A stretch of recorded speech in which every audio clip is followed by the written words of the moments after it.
Bom dia a todos. Mais um domingo. Hoje é dia 28 de março, a última reunião do mês. E a gente convidou o André, companheiro aqui da casa também, para fazer esse estudo para a gente sobre o que podemos aprender com os cristãos primitivos. A gente deseja, então, um bom dia a todos, né? Que a gente tenha um ótimo estudo.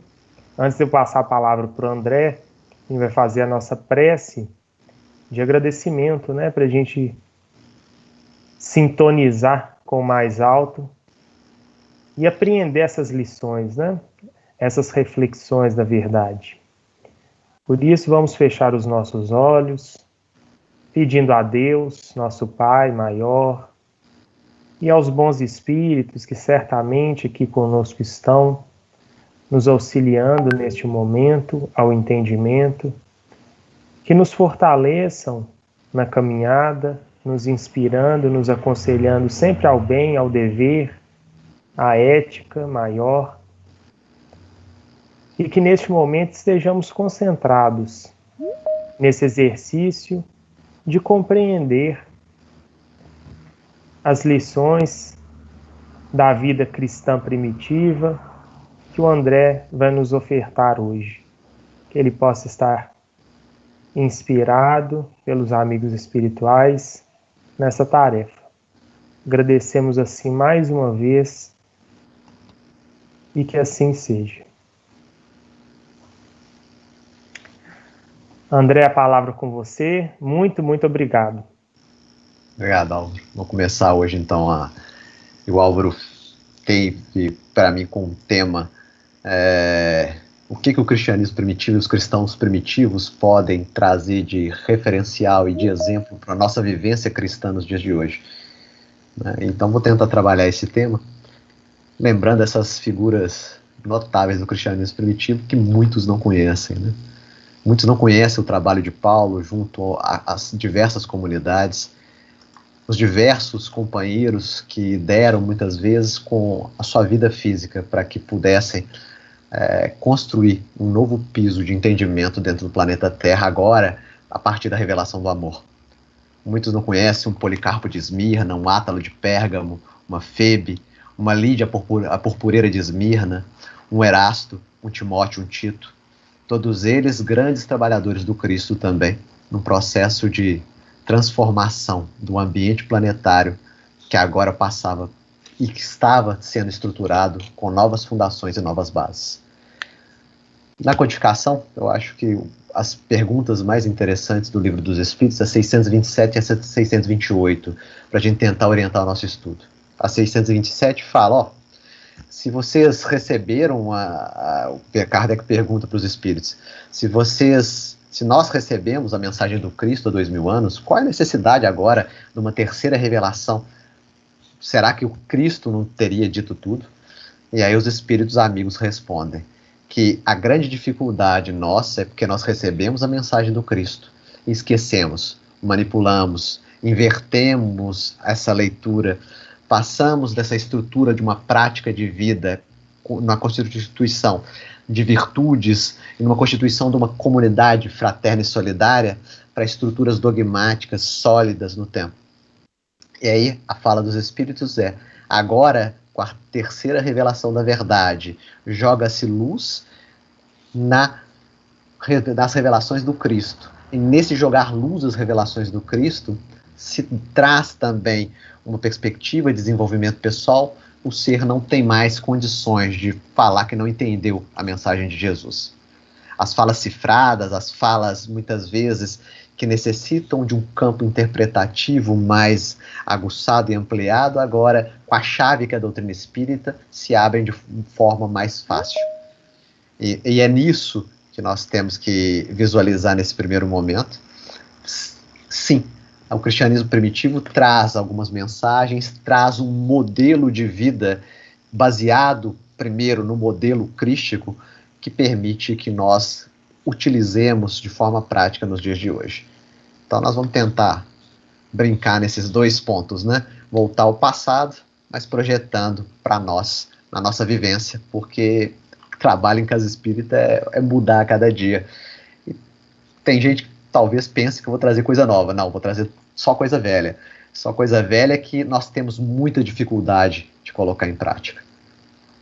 Aqueles 3 primeiros séculos denominados de cristianismo primitivo, porque o marco temporal é após Pentecostes, né? Atos 2, Jesus desencarna, Jesus retorna em termos espirituais para um processo de aprendizagem, de ensino junto aos seus discípulos. Nesse ensinamento acaba que retorna ao plano espiritual e num segundo momento os discípulos assumem o comando dessa missão de implementar o cristianismo no planeta Terra a partir de Pentecostes, né? Na festa de Pentecostes, num fenômeno de línguas, eles começam a falar o evangelho a todas as nações.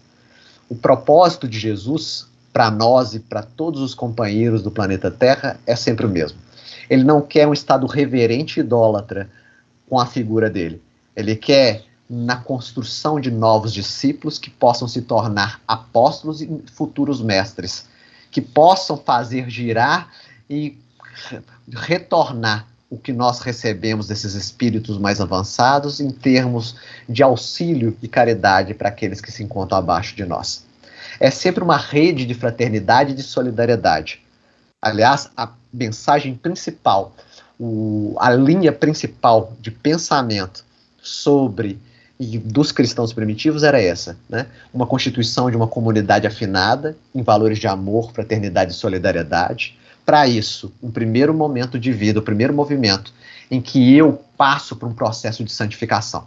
Paulo de Tarso, nas suas diversas epístolas, trata esses 2 temas, né?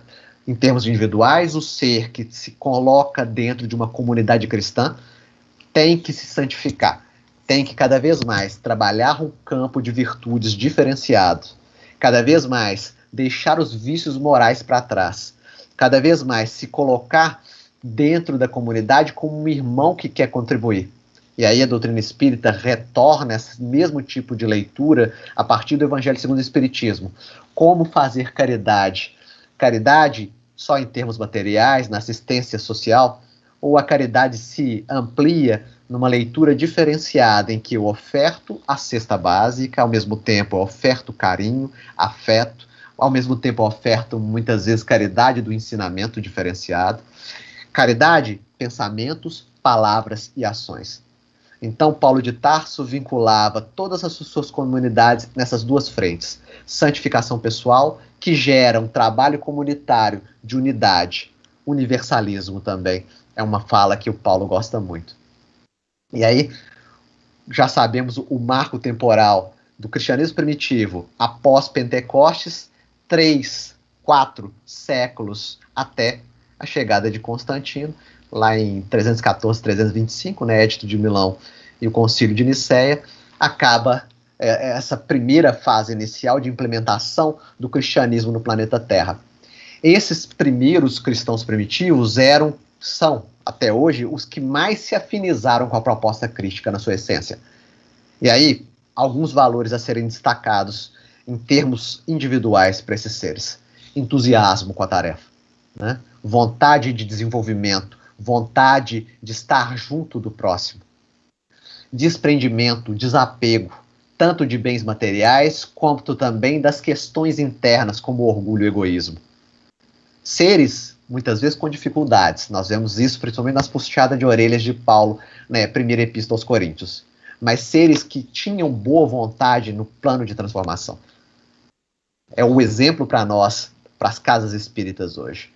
O trabalhador espírita talvez não tenha os recursos adequados, que ache que devam ser os adequados no processo de transformação, no processo de renovação íntima. Mas os espíritos superiores, o Pai Maior, investe em nós a partir das possibilidades que detemos nas mãos. Também é um tipo de leitura que a gente tem que fazer.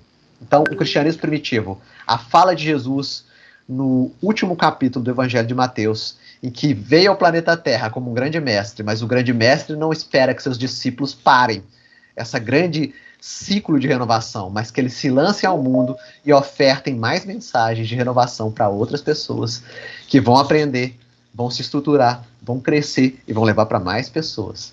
São diversas gerações dentro desse cristianismo primitivo.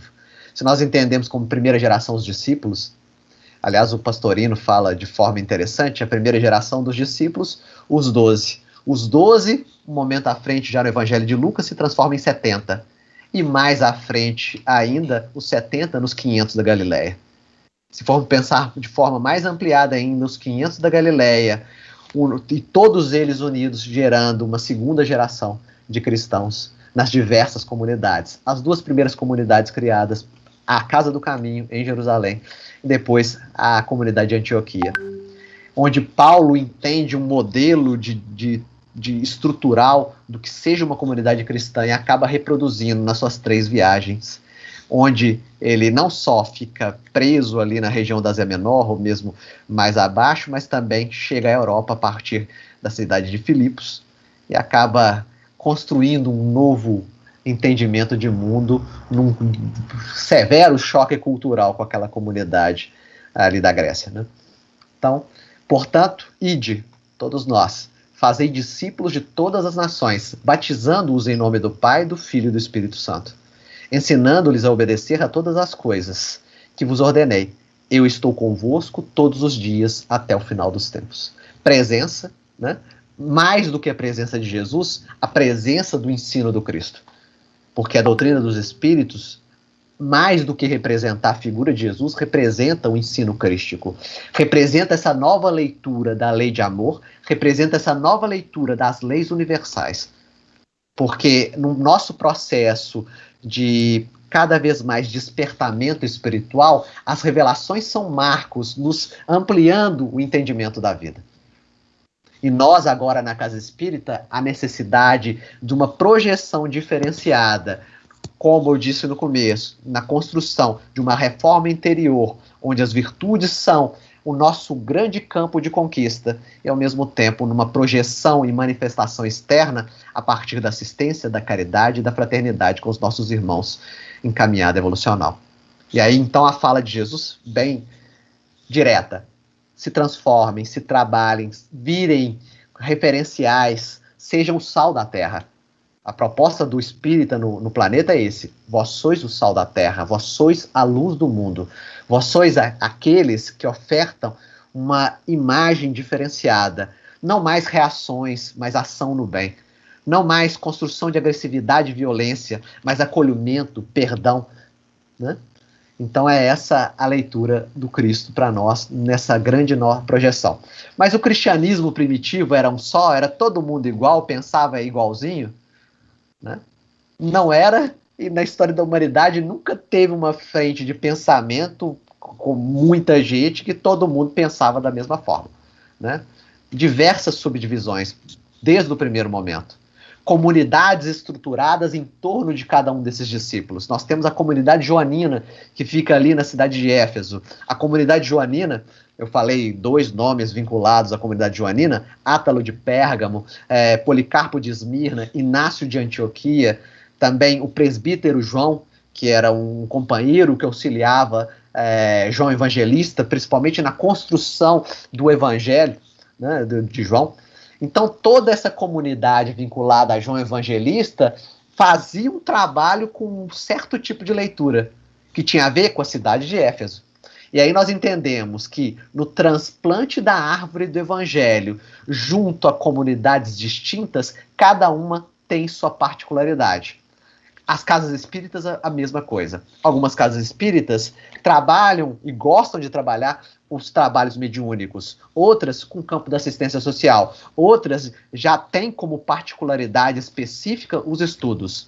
E aí nós entendemos uma fala de Erasto, no capítulo que fala sobre os falsos profetas do Evangelho segundo o Espiritismo. Erasto também um cristão primitivo, discípulo de Paulo, que surgiu na comunidade de Corinto. E aí nós entendemos a fala do Erasto.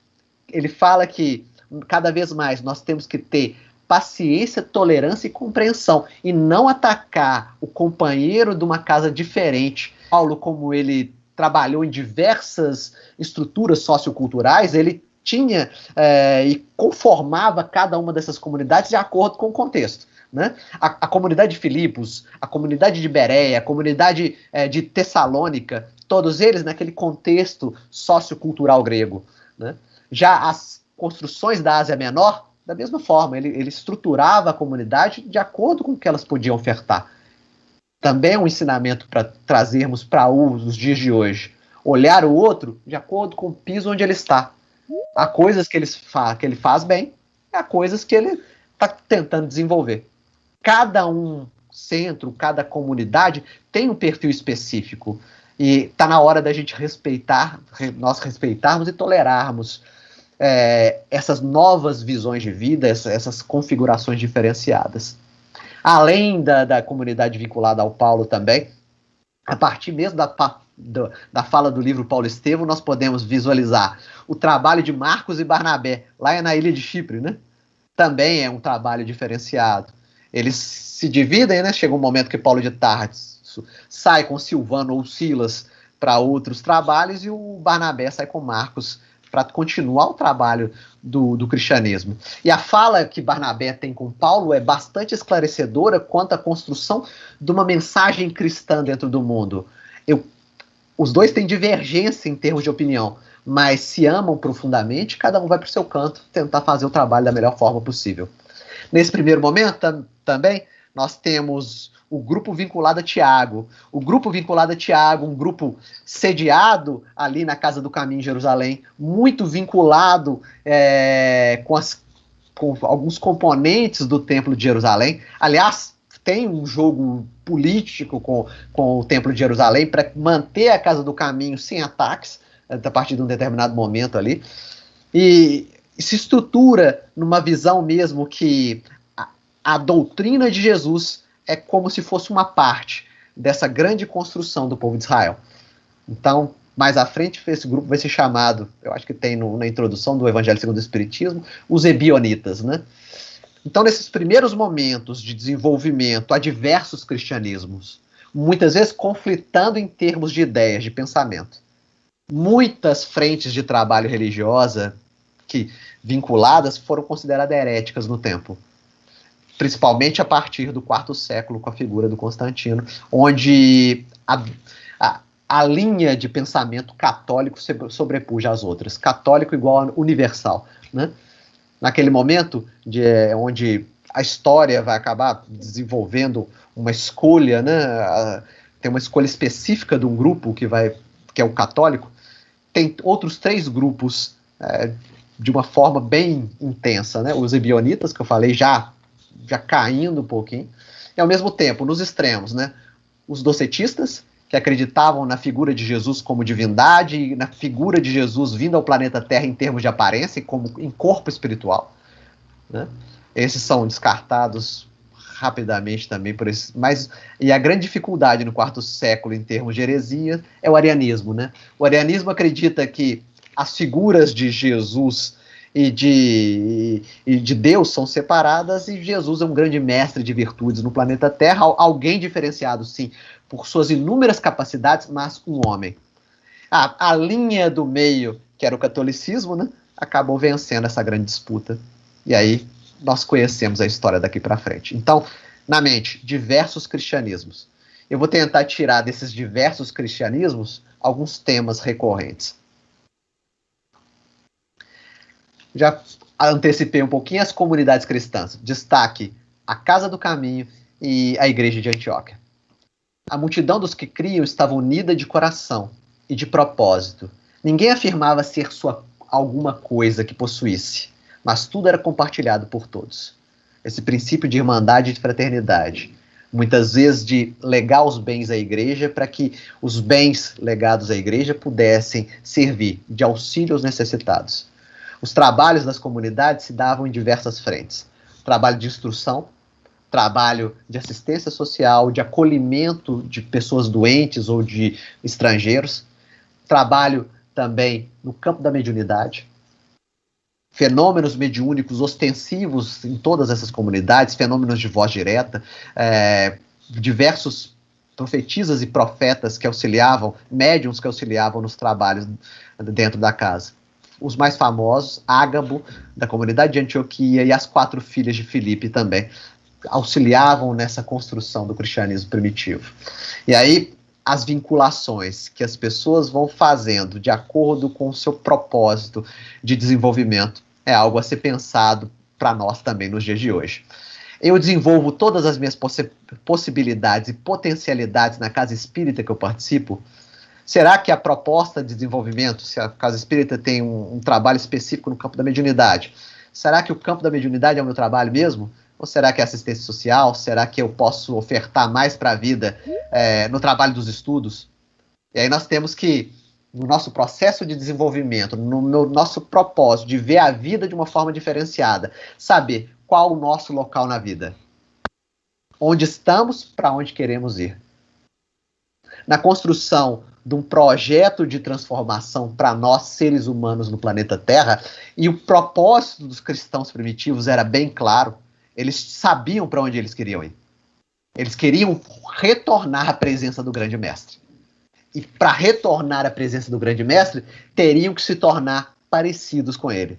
Eles sabiam que só no processo de afinidade e sintonia poderiam rever Jesus. E ter afinidade e sintonia com Jesus tem que pagar o preço da vida. Tem que aprender a amar de verdade. Tem que aprender a amar o inimigo, aquele que ofende, aquele que ataca, aquele que fala por trás. Tem que aprender a perdoar aqueles que muitas vezes eram nossos amados e nos agridem de uma forma gratuita. Tem que saber ser grato pela vida. Tem que saber olhar para a vida com um olhar diferenciado, o olhar do amor. Como diz a fala de Emmanuel, num dos capítulos do livro Palavra de Vida Eterna, ter o olhar do Cristo. Ter o olhar do Cristo é olhar para um Pedro com dificuldades e entender que é um ser que pode se desenvolver no campo das virtudes. Nós temos que adquirir essa qualificação no olhar. Olhar para os nossos companheiros de trabalho, com as pessoas do campo social e investir nelas. Jesus investia nas criaturas. Jesus ofertava tudo o que ele tinha para um processo de toque indutivo para aqueles seres que agora tinham que assimilar a mensagem crística e continuar o trabalho. Então, primeiro, a Casa do Caminho. Trabalho revolucionário, né? De Pedro, que é o iniciador, o grande fundador da Casa do Caminho, que depois chama para o trabalho Tiago, Felipe, suas filhas, sua esposa, né? Para que possam ofertar para aquela comunidade de Jerusalém, no apoio, no auxílio aos necessitados, um novo propósito. E aí, interessante do livro Paulo Estevão, a visita de Gamaliel à Casa do Caminho. Né? A visita de Gamaliel à Casa do Caminho mostra a diferenciação do judaísmo para o cristianismo naqueles primeiros momentos. Gamaliel afirma que, sim, há auxílio junto ao povo de Israel, auxílio às viúvas, auxílio aos órfãos, quando eles passam por momentos de extrema necessidade, mas não há auxílio de forma desapegada. O auxílio da casa de Israel são para os seus, não para os outros, não para o estrangeiro. O auxílio cristão é o auxílio sem colocar distinção a ninguém. Nós vamos ver um versículo de Paulo que é maravilhoso. Nem judeu, nem gentio, nem homem, nem mulher, todos como um só em Cristo Jesus. Todos nós unidos no mesmo ideal, tentando trabalhar dentro das nossas dificuldades, das nossas qualidades, mas tentando nos desenvolver como seres humanos plenos e integrados a essa grande construção evolucional. Então, a Casa do Caminho. As primeiras organizações de assistência ergueram-se com o esforço dos apóstolos, ao influxo amoroso das lições do mestre. Era por esse motivo que a residência de Pedro, doação de vários amigos do caminho, né, depois esse termo vai ser alterado por iniciativa e indicação de Lucas, né, regurgitava de enfermos e desválidos sem esperança. Eram velhos a exibirem úlceras asquerosas procedentes de Cesareia, loucos que chegavam das regiões mais longínquas, conduzidos por parentes ansiosos de alívio, crianças paralíticas da Idumeia nos braços maternais, todos atraídos pela fama do profeta Nazareno, que ressuscitava os próprios mortos e sabia restituir tranquilidade aos corações mais infortunados do mundo. A mensagem de Jesus conquista a terra. A mensagem de Jesus, e o interessante é que tem um livro que chama As Origens do Cristianismo, o autor é Eduardo Hornaert. Ele fala e faz a pergunta: como uma doutrina como a cristã pode conquistar o mundo em termos de quantidade e qualidade em apenas 3 ou 4 séculos? qual foi o fator determinante para essa conquista do mundo? E aí ele começa a elencar diversas hipóteses. Seria o sacrifício e o martírio deles no circo? Não, isso não impactaria tanto. Seria a questão das curas efetivadas nesse primeiro despertamento da mensagem cristã? Também, talvez em termos tão ampliados, também não. Né? Seria o trabalho evangélico apostólico desses seres que levavam a boa notícia para todas as criaturas do planeta? Também auxiliou, mas talvez não fosse o toque de conquista para essas criaturas. E aí ele destaca um tema específico. Uma sociedade cindida e diferenciada, onde tinha um topo de pirâmide com pouquíssimas pessoas que detinham poder e posses, oprimindo, tratando mal, agredindo pessoas da base da pirâmide, que eram a grande maioria do mundo. E aí, uma mensagem que fala de solidariedade, uma mensagem que fala de fraternidade, uma mensagem que fala, vocês, os pobres do mundo, serão acolhidos no reino dos céus. Vocês que passam pela pobreza com coragem, com galhardia, com vontade de transpor esses desafios existenciais, vocês, ao final dessa grande carreira, dessa grande jornada, serão assimilados e acolhidos por esse grande mestre que é Jesus. É essa a mensagem de conquista do mundo do cristianismo. De acolher os pobres. Né? Estive nu e me vestistes. Né? Estava com fome? Me deu comida. Estava com sede? Tá, me deu um pouco de água. Estava preso? E foste lá me acolher de alguma forma. É essa a mensagem cristã. De solidariedade e fraternidade que conquista o mundo. E aí, a Casa do Caminho começa esse plano de aprendizagem e mais à frente a comunidade de Antioquia. Porque enquanto a Casa do Caminho ainda tinha umas certas divisões e conflitos entre os judaizantes e aqueles que apregoavam que também a mensagem do Cristo tinha que ser levada à gentilidade, já no ambiente de Antioquia, judeus e gentios se tratavam como irmãos. Foi naquele ambiente que Paulo de Tarso desenvolveu o seu modelo e estrutura das comunidades cristãs daqui para frente. A instituição de Antioquia era, então, muito mais... Deixa eu dar uma olhada aqui. Vamos lá. A instituição de Antioquia era, então, muito mais sedutora que a própria igreja de Jerusalém. Vivia-se ali num ambiente de simplicidade pura, sem qualquer preocupação com as disposições rigoristas do judaísmo, sem circuncisão, sem necessidade daquelas disposições higiênicas antes da alimentação. As assembleias eram dominadas por ascendentes profundos de amor espiritual. A solidariedade estabelecera-se como fundamento divino.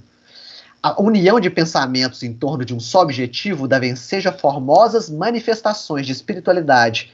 Em noites determinadas havia os fenômenos das vozes diretas. Nos dias de repouso, a pequena comunidade organizava estudos evangélicos no campo. A interpretação dos ensinos de Jesus era levada a efeito em algum recanto ameno e solitário da natureza, quase sempre às margens do Orontes. Protótipos dos nossos centros espíritas, né? Mediunidade, mensagem do evangelho levada às criaturas de forma simples, né? Constituição também de auxílio aos necessitados. É a nossa estrutura das casas hoje em dia também. Mas passando agora para o tema de forma mais intensa. E aí? Essa estrutura do cristianismo primitivo, a forma como os cristãos primitivos trabalhavam a mensagem de Jesus, o que serve como estímulo que possa nos ofertar pontos de entendimento mais ampliado para que possamos trabalhar nos dias de hoje? Primeira fala de Kardec para entender que não há uma quebra de continuidade de pensamento da doutrina cristã para a terceira revelação no plano da verdade, a partir da doutrina dos espíritos. Bem compreendido, mas sobretudo bem sentido, o espiritismo conduz forçosamente aos resultados acima expostos, que caracterizam um verdadeiro espírita como um verdadeiro cristão, pois que ambos são a mesma coisa. O espiritismo não cria nenhuma moral nova, apenas facilita aos homens a compreensão e a prática da moral do Cristo, facultando uma fé inabalável e esclarecida aos que duvidam ou vacilam. Na questão 628 do Livro dos Espíritos, no mesmo tipo de leitura. A verdade foi revelada a todos os homens em todas as épocas, né? Aí os espíritos começam a explicar que a verdade foi revelada de acordo com o piso espiritual das criaturas, mas, em todos os tempos, a verdade foi ofertada aos homens. Cabia só ter olhos de ver e ouvidos de ouvir para o nosso processo de transformação interior. E mais ainda, os escritos do passado nos permitem, com a chave espírita, ampliarmos o nosso entendimento de mundo e da nossa vida. E é esse o propósito para todos nós, relendo o cristianismo primitivo. Nessa proposta de releitura, ter sempre como vetor direcional a meta a ser atingida, pelo menos no piso do planeta Terra, a imagem, a figura e o modelo do Cristo. Porque tive fome, e deste-me de comer. Tive sede, e me destes de beber. Era estrangeiro, e me acolhestes. Precisei de roupas, e me vestistes. Estive doente, e me visitastes. Estava na prisão, e fostes visitar-me. Então, uma construção, como eu disse, da verdadeira caridade.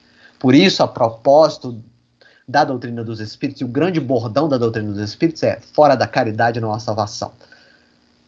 Retomando, caridade em pensamentos, em palavras, em ações. Caridade em pensamentos, na prece por aqueles que desencarnam dentro da pandemia. Ofertando, numa comunhão de pensamentos, estrutura, conforto e consolo para aqueles que passam por dificuldades maiores nesse momento. Caridade no plano das palavras, ofertando a palavra de ânimo, de entusiasmo, de alegria para pessoas que passam por momentos de tristeza e depressão, angustiados dentro de casa. Aí nós estamos efetivando o verdadeiro propósito do cristianismo dentro do planeta Terra, dando o melhor de nós na construção desse piso de amor junto aos nossos corações em um plano coletivo. O primeiro ponto a ser destacado, então, de uma forma mais tranquila é universalismo.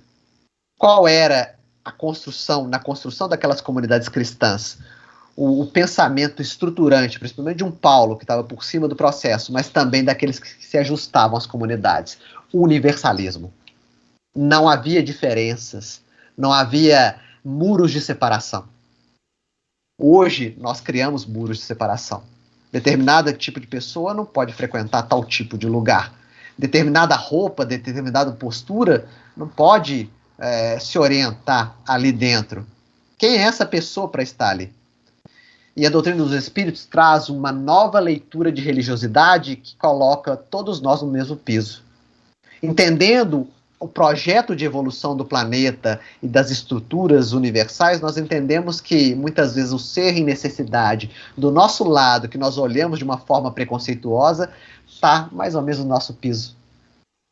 E mais, a partir dos recursos que a doutrina dos Espíritos nos trazem, conseguimos olhar para dentro. E olhando para dentro, descobrimos defeitos também muito difíceis. Descobrindo os nossos equívocos é para parar na culpa, travar o nosso desenvolvimento, ou aceitar a forma como nós ainda estamos tentando construir algo diferente. E nisso gera esse padrão, não de comparação, mas de construção junto do outro. Porque eu olho para dentro de mim e falo: eu sou chato diversas vezes, eu sou egoísta diversas vezes, eu sou orgulhoso, eu me coloco de forma intempestiva, agressiva, colérica com as criaturas, eu xingo os outros no trânsito. Quando eu me vejo assim, eu olho para o outro também nas mesmas perturbações e eu acolho ele. Eu não acho que eu sou um ser diferenciado, um orgulhoso espiritual. Eu não acredito que eu aprendi sobre a codificação, aprendi em termos teóricos, que eu me coloco numa forma privilegiada dentro do mundo. Então a primeira mensagem do cristianismo primitivo para todos nós hoje é aceitação, inclusão, tolerância, fraternidade. Na fala e na construção de Paulo nas suas cartas, universalismo.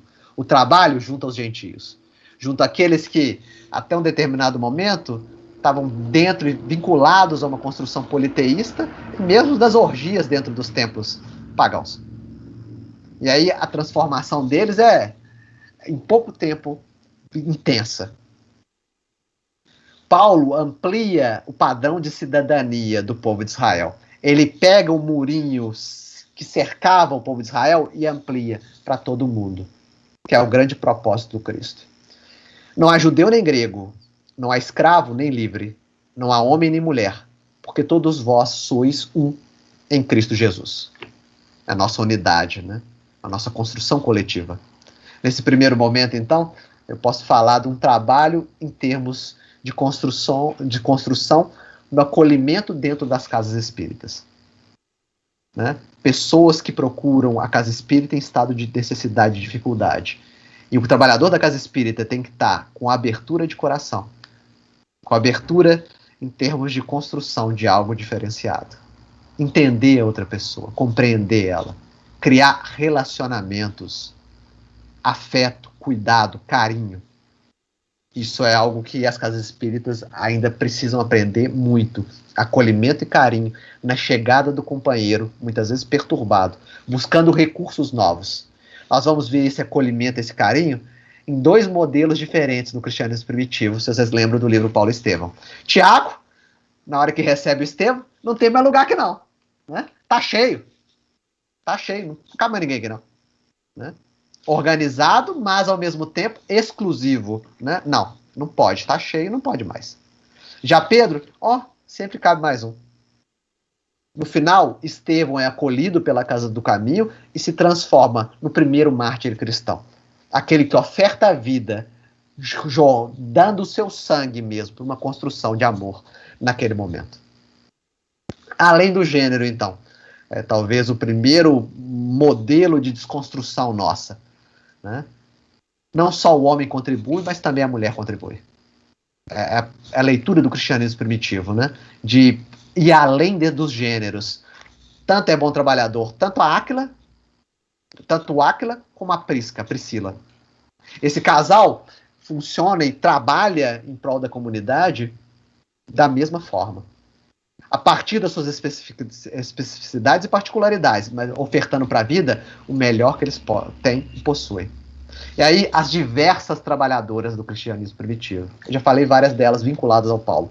Febe, Lídia, a porporeira, mesmo as vinculadas ao Cristo no primeiro momento, a sua mãe, Maria de Nazaré, Maria de Magdala. Auxiliaram com outro tipo de leitura cristã, baseadas muito no carinho, no conforto e no cuidado. Ofertaram o melhor que podiam. Maria de Nazaré, na cidade de Éfeso, era a mãe acolhedora, em que as pessoas com dificuldade iam para o desabafo, para o acolhimento, para sentir que tinha alguém dando força para construir-se de novo um novo piso dentro da vida. É uma virtude que nós temos que também conquistar, do acolhimento, do carinho, do cuidado com o outro.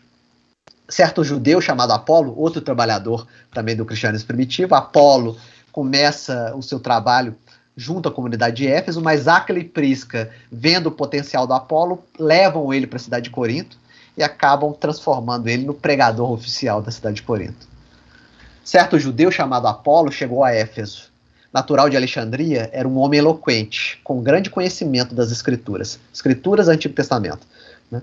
Ele era instruído no caminho do Senhor e fervoroso de espírito. Né? Instruído no caminho do Senhor, então, conhecimento, sabia da boa nova do Mestre, conhecia o Antigo Testamento, ao mesmo tempo conhecia a boa nova do Cristo. E fervoroso de espírito. Aí é outra coisa a ser conquistada por nós também. Entusiasmo, vontade de estar no trabalho, boa vontade. O trabalho na casa espírita tem que confranger o nosso coração. Nós temos que estar de coração lá dentro. Quando nós chegamos para o trabalho espírita, aquilo é um plano de interesse, de conquista, de vontade extrema de auxiliar o outro. Né? Eu sinto bem, eu sinto recompensado por estar ali. E só de ofertar amor, eu já me sinto na dinâmica de amor, tentando trabalhar por dentro e ofertar para o outro que está em necessidade, dificuldade. Né? Falava e ensinava com precisão de coisas concernentes a Jesus. Ainda que conhecesse somente o batismo de João, ele começou a falar corajosamente na sinagoga. Mas quando Priscila e Áquila o ouviram, levaram-no consigo e lhe expuseram com mais precisão o caminho de Deus. Então, além dos gêneros. Hoje em dia, além dos gêneros, vai além do feminino e masculino. Vai para os transgêneros, vai para as diversas escolhas de identidade dentro do planeta Terra. A casa espírita é o ambiente que trabalha a religiosidade mais propício para o acolhimento de todos. todos têm condição de dar um passo na casa espírita, todos têm condição de fazer uma palestra numa casa espírita, independente da questão de gênero, independente das suas escolhas e da construção da sua identidade, né? Todos somos um em Cristo Jesus.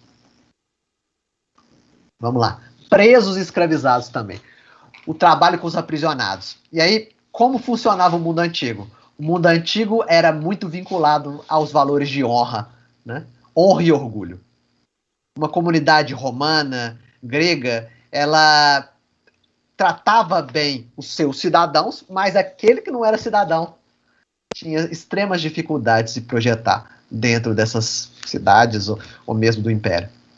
E aí nós vemos que tinha os reconhecidos pelo mundo e grande parte da população não reconhecida de nada. Eu já falei um dos excluídos, que são as mulheres. E agora, os presos e os escravizados. Escravizados, muitas vezes, nas guerras, nas batalhas, eles eram escravizados e levados para determinada comunidade para trabalhar de diversas formas. Havia muitos preceptores escravos gregos, nós temos o exemplo de Nestório no livro 50 anos depois, mas todos eles tentando, né, desenvolver alguma coisa. E aí a mensagem do Cristo é conquistadora para esses escravizados. Nós temos, e eu coloquei como exemplo, a epístola de Paulo a Fílemon. Fílemon era o senhor de escravos, mas era cristão. E tinha um escravo chamado Onésimo. E o Paulo, com uma fala bem carinhosa e tranquila, tenta convencer o Fílemon a libertar o Onésimo das suas obrigações como escravo, para que ele pudesse estar mais presente junto a Paulo e mesmo junto ao Fílemon, mas agora numa nova perspectiva, não de escravização, mas como irmão. Então, nos primeiros momentos, o cristianismo primitivo, seja a partir dos senhores, que muitos deles libertavam seus escravos, seja muitas vezes pessoas que eram cristãos e compravam a escravidão do outro. Você podia fazer isso no mundo antigo. Você se ofertava como escravo no lugar do outro. Davam uma mensagem para o mundo diferente. Não mais honra, não mais orgulho, não mais poder vinculado muitas vezes a sangue e agressividade, a perfídia, a ódio, a inimizade. Mas agora, amor que se entrega, amor que conquista, amor ao que não tem nada para ofertar. Não amor que espera algo de retribuição, no troca, que isso é justiça, muitas vezes. Eu dou para o outro e espero que o outro me retorne amor. O amor não funciona dessa forma. O amor, eu dou o que eu tenho dentro de mim e não espero retorno nenhum. Se eu começo a trocar, não é amor. É escambo, é negócio. Mas se o que eu tenho dentro de mim eu dou, sem espera de gratidão, sem espera de nada, aí eu estou entrando nessa grande dinâmica. Amai bastante para ser desamados, como diz o Espírito Sansão. Oferta amor para a vida, e a vida te retorna amor na hora que você menos esperar. E aí, quando Paulo fala no trabalho junto aos escravizados, é esse. Eu oferto o melhor que eu tenho para aqueles que não têm nada. Eu dou para essa pessoa que não tem nada, algo que ela possa se sentir motivada a continuar vivendo. Valorização da vida é outro ponto do cristianismo primitivo. Apesar de estar vinculado à construção do reino de Deus no futuro, no mundo vindouro, principalmente na construção do mundo espiritual junto a Jesus, além disso, não quer uma fuga antecipada do mundo. Eu vivencio a minha presença no planeta Terra da melhor forma possível. Eu vivo o meu momento presente, ofertando o melhor que eu posso dentro da minha vida. É outra mensagem para todos nós nos dias de hoje. Não uma busca e uma fuga desse nosso propósito agora, nesse momento. Mas está agora aqui, planeta Terra, pandemia, dentro de casa, ofertando o que eu posso dar. Aos muitos escravizados da alma que ainda existem no planeta Terra. Aqueles machucados pelo destino, que perderam entes queridos, que muitas vezes passam por processos de separação, brigas e conflitos tremendos.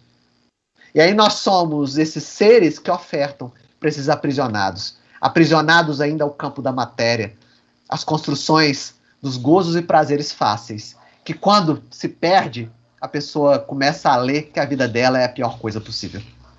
Então também é o nosso marco também de transformação, ofertar o melhor que podemos para os outros. Vem interceder por meu filho Onésimo, né? Paulo tratava todos os companheiros que ele treinou no cristianismo primitivo como filhos queridos do coração. Ele se considerava um pai espiritual das comunidades. Nas cartas a gente vê, quando ele puxa a orelha dos coríntios, ele está se colocando como um pai espiritual de todos eles. Venho interceder por meu filho, Onésimo, que gerei na prisão. Eu o envio de volta a ti, como se estivesse enviando o meu próprio coração. Carinho, né? Gostaria de mantê-lo comigo, para que em teu lugar me servisse na prisão por amor do evangelho, mas eu não quis fazer nada sem o teu consentimento, para que a tua bondade não fosse forçada, mas sim espontânea. Ele fala para o Fílemon, se coloca de uma forma indireta para que ele possa libertar o Onésimo, para que o Onésimo possa levar a boa nova para o mundo também.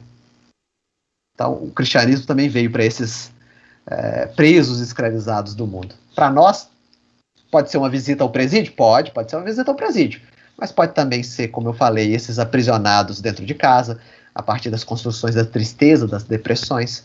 Pode ser os aprisionados por perdas que acabam entrando no estado de revolta e rebeldia diante da vida.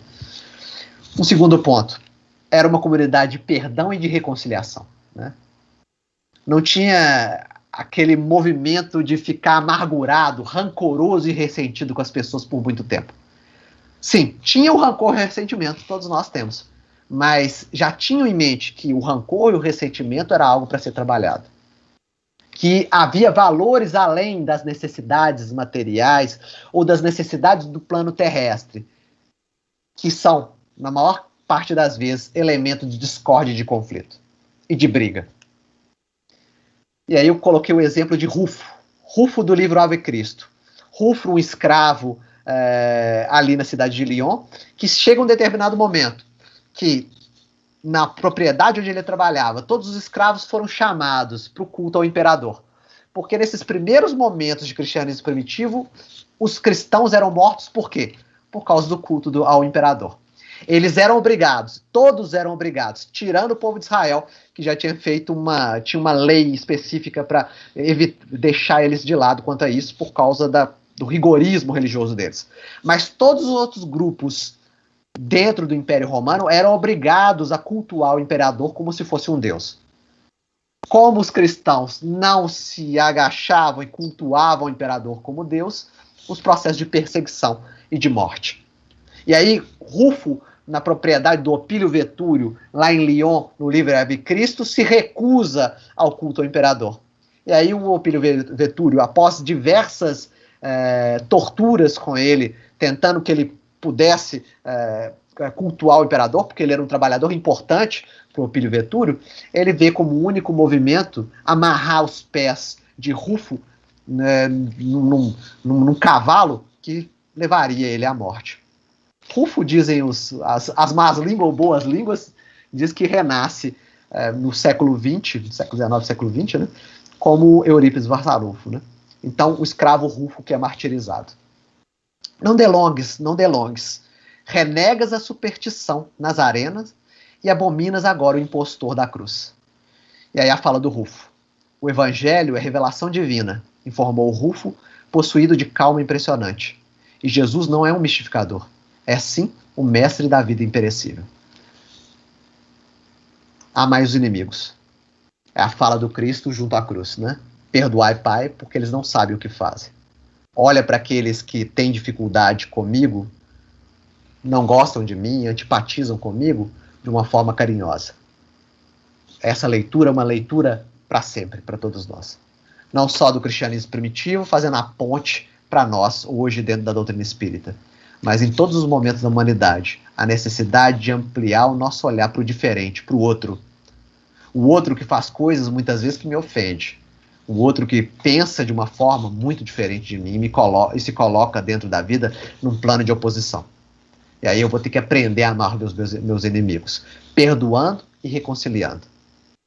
Então, perdão e reconciliação. Ouviste o que foi dito, amarás o teu próximo e odiarás o teu inimigo. Eu, porém, vos digo, amai os vossos inimigos e orai pelos que vos perseguem. Né? Esse ensinamento é simples em termos de conceito, mas muito difícil em termos de prática, porque as nossas emoções nos traem no momento que encontramos o nosso inimigo. O ódio, a agressividade, a raiva, ela transparece quando tratamos com esses que se colocam nesse conflito junto de nós. E cada vez mais é um treinamento de desabilitar essa raiva e olhar para o outro com um olhar que ele caminha no seu determinado piso, no seu momento, no seu tempo.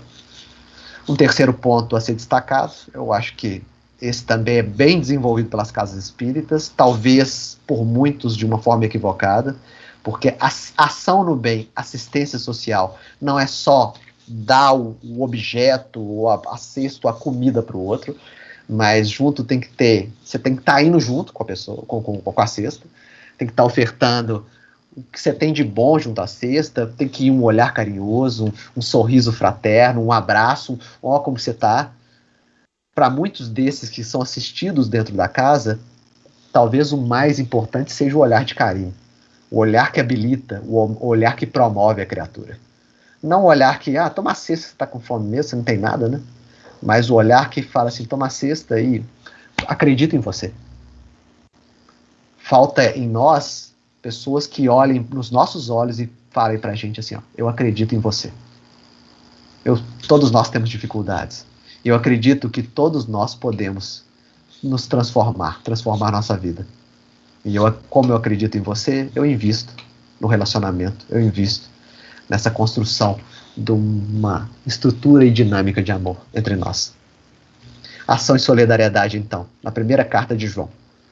Quem, pois, tiver bens do mundo, os que têm fartura e abundância dos bens mundanos, e vendo seu irmão em necessidade fechar-lhe o coração, como o amor de Deus pode permanecer nele? Filhinhos, não amemos de palavra nem de boca, mas em ações e em verdade. Não só palavras, né? Não só de boca. Eu vou e faço, mas ofertando ação e verdade. Ação social, ação e promoção humana. Os cristãos primitivos tinham diversas instituições dentro das comunidades que permitiam essa construção de ação no bem. A primeira delas, que eu vou citar, é a Ceia do Senhor. A Ceia do Senhor acontecia uma vez por semana, domingo, né, onde as pessoas se encontravam nesse ágape e levavam comida para que pudessem trocar. O Paulo, nesse momento, chama a atenção da comunidade dos Coríntios, por quê? Porque lá tinha uma divisão. Pobres e ricos, né? Os pobres, eles tinham que trabalhar e eles chegavam após a refeição. E os ricos aproveitavam disso e levavam as melhores refeições e comiam sozinhos. Aí o Paulo alerta, a refeição em conjunto, a sociabilidade, a troca, o compartilhamento, o intercâmbio entre os diferentes, que é o que constrói em nós essa estrutura de amor, não está sendo feita, então vocês estão totalmente alienados. Vocês são orgulhosos espirituais. E eu venho falar como pai espiritual para vocês para que quebrem esse orgulho e comecem a compartilhar, intercambiar com o outro. Então a ceia do Senhor é ofertar comida para aqueles que têm necessidade, mais da que a comida, ofertar nessa troca de valores diferenciados para aquele que tem muito, né, daquele que não tem nada.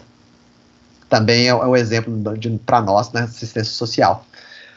Outra coisa que também os cristãos primitivos faziam também, o acolhimento, a hospitalidade. Se o estrangeiro chegava em determinada cidade, ele sabia que ele podia ter como abrigo uma comunidade cristã.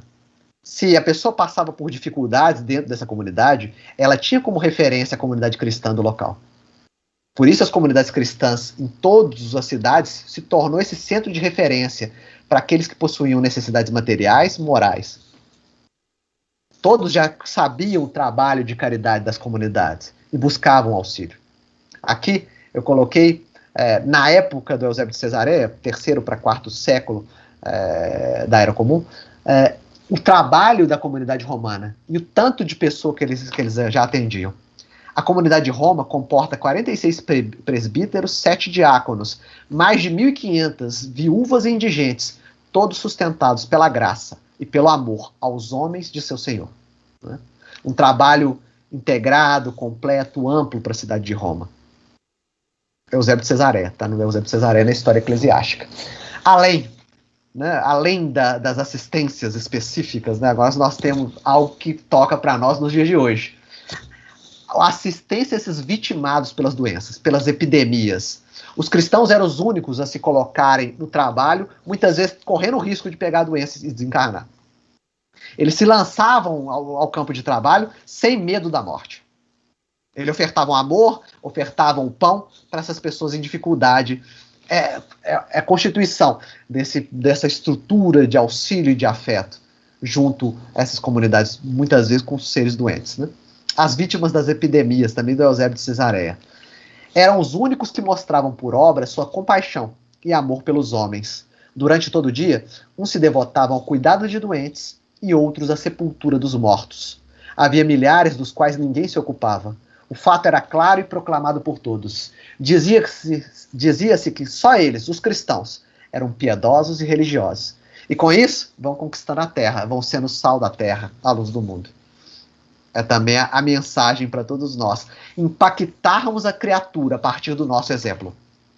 Impactarmos a comunidade, não só a comunidade espírita, mas também aqueles companheiros vinculados ao meu trabalho, os companheiros vinculados no campo social, com comportamento, com pensamento diferenciado, baseado na estrutura de amor dentro da vida.